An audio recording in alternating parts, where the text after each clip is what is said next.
आज हम चैप्टर 2 जो कि काइनेमैटिक्स है उसका एक न्यूमेरिकल प्रॉब्लम जो कि 2.7 है उसको सॉल्व करेंगे। तो हमारा प्रॉब्लम ये कहता है कि a stone is dropped from a height of 45 metre. How long will it take to reach the ground? What will be its velocity just before hitting the ground? यानी कि किसी ऊंचाई से, जैसे कि कोई बिल्डिंग हो सकती है, उसके टॉप से हमारे पास क्या हुआ है कि एक पत्थर को नीचे फेंका गया है, जबकि जो बिल्डिंग की हाइट है हमारे पास वो दी गई है 45 मीटर। अब आपने ये बताना है कि इस पत्थर को नीचे ज़मीन पर आने में कितना देर लगेगी, कितना वक्त लगेगा, और वो किस वेलोसिटी के साथ नीचे आ रही होगी।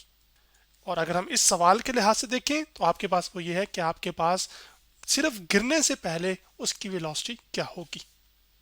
तो चूंकि हमारे पास बिल्डिंग की हाइट दी हुई है, तो हाइट को मैं यहाँ पे लिख लेता हूँ कि जो h है हमारे पास वो 50 मीटर है।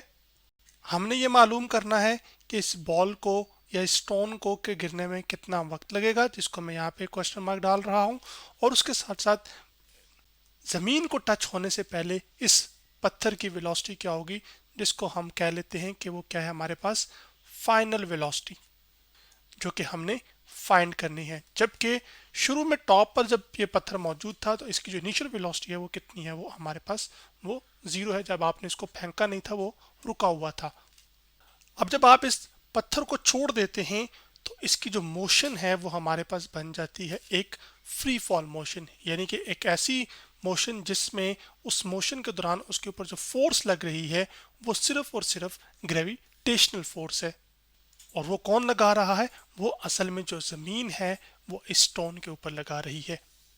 और जब एक ऑब्जेक्ट फ्री फॉल गिर रहा होता है तो जो इसकी एक्सेलरेशन होती है वो कांस्टेंट होती है, जिसको हम एक्सेलरेशन ड्यू टू ग्रेविटी कहते हैं, जो कि रिप्रेजेंट की जाती है जी की वैल्यू से या जी से।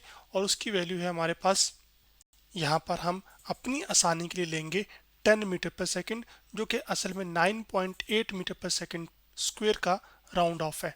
जी असल में एक्सेलरेशन है तो उसका जो यूनिट है वो मीटर पर सेकंड स्क्वायर है। पहले मुझसे गलत अल्फाज अदा हो गए थे, वो मीटर पर सेकंड नहीं मीटर पर सेकंड स्क्वायर है।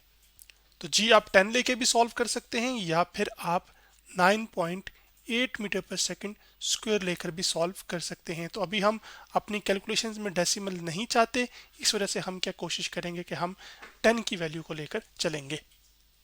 तो अब आप चूंकि देखें, क्योंकि आपके पास इसमें एक्सेलरेशन जो है वो कांस्टेंट रह रही है, तो कांस्टेंट एक्सेलरेशन जिस सिनेरियो में रह रही हो और एक ऑब्जेक्ट उसमें मोशन कर रहा हो, तो आपके पास उसमें होल्ड करती हैं हमारे पास इस तरह की तीन इक्वेशंस ऑफ मोशन। तो अब हमें इन्हीं में से किसी एक का इस्तेमाल करना होगा ताकि हम क्या कर सकें, पहले टाइम मालूम कर सकें और फिर फाइनल वेलोसिटी। तो टाइम को मालूम करने के लिए या तो हम पहली इक्वेशन का इस्तेमाल कर सकते हैं या फिर सेकंड का। लेकिन मसला यहाँ पर यह है कि पहली हम इस वजह से इस्तेमाल नहीं कर सकते क्योंकि हमें फाइनल वेलोसिटी भी पता ही नहीं है। तो एक इक्वेशन से हम दो अननोन वेरिएबल नहीं निकाल सकते, फाइनल वेलोसिटी भी और टाइम भी। तो फिर बेहतर है हम क्या करें कि हम सेकंड इक्वेशन का इस्तेमाल करें, जिसमें जो एस है ये डिस्टेंस होता है अगर ऑब्जेक्ट लेफ्ट राइट मूव कर रहा हो, और ये एस हाइट के बराबर होता है अगर object up and down move कर रहा हो। तो हम इस इक्वेशन का इस्तेमाल करके टाइम को कैलकुलेट करेंगे और फिर उसके बाद फाइनल वेलोसिटी को। तो चलें यहाँ पर हम आ जाते हैं। मैं आपके सामने वही इक्वेशन जो कि हमने इस्तेमाल करनी है वो लेकर आ गया हूँ यहाँ पर। अब आपके पास इस इक्वेशन में हमारे पास जो s है वो तब्दील हो जाएगा किस में, h में, क्योंकि ये जो मोशन है ये वर्टिकल मोशन है, यानी कि ऊपर नीचे वाली मोशन है जो कि y एक्सिस में होती है। और वो हमारे पास बराबर आ जाएगी आपके पास वी आई टी। यहाँ पे हम वी आई लिखेंगे, फिर टी लिखेंगे, प्लस 1/2। क्योंकि ये मोशन आपके पास फ्री फॉल है इस पत्थर की, तो जो इसकी एक्सेलरेशन ए है वो एक्चुअली बन जाएगी जी। तो जब आपके पास ऑब्जेक्ट किसी बिल्डिंग के टॉप से गिर रहा होता है तो हम उसके लिए जी की वैल्यू को पॉजिटिव लेते हैं। शर्त यह है कि वो ऑब्जेक्ट नीचे की जानिब आ रहा हो। और अब आपके पास यहाँ पर क्या है, टी स्क्वेयर साथ आ जाएगा। अब हम क्या करेंगे कि हम जो जो वैल्यूज़ हमें मालूम है हम उन वैल्यूज़ को इसमें सब्सिट्यूट करेंगे। जैसे हाइट हमें पता है वो कितनी है, वो 50 है, तो मैं यहाँ पे लिख दूंगा 50।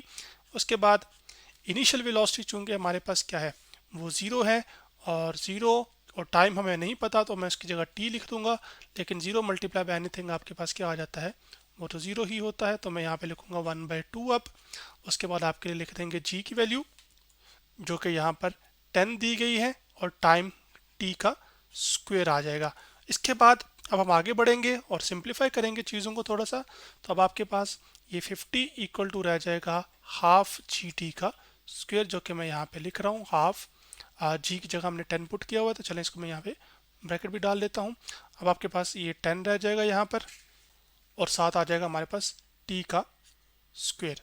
अब यहाँ पे एक छोटी सी मैं करेक्शन करना चाहता हूँ, वो एक्चुअली ये जो बिल्डिंग की हाइट है वो 45 मीटर है। आपके सवालों में 50 भी आ सकती है, 60 भी आ सकती है, तो आपने घबराना नहीं है, आपने सिर्फ उसकी जगह वो नंबर लिख देना है। तो मुझसे गलती से हुआ कि क्योंकि सवाल हमारा 45 मीटर वाला है तो हम उसको उसी के मुताबिक करेंगे। तो यहाँ पे जो मैंने 50 लिख दिया है इसको मैं तब्दील कर देता हूँ यहाँ पर भी और यहाँ पर भी। तो चले मैं करेक्ट करके लिख देता हूँ आपके लिए। इसमें 45 मीटर कर दिया है, यहाँ पर भी हमारे पास क्या आ जाएगा 45 और यहाँ पर भी क्या आ जाएगा 45। अब ये 2 इधर डिवाइड हो रहा है, उधर जाके क्या हो जाएगा मल्टीप्लाई। तो आपके पास आ जाएगा 2 टाइम्स 45 और साथ आ जाएगा आपके पास 10t का स्क्वायर। उसके बाद आपके पास ये है कि यहाँ पर 2 जब 45 से मल्टीप्लाई होगा तो वो आ जाएगा आपके पास 90 और इक्वल टू आ जाएगा 10t का स्क्वायर।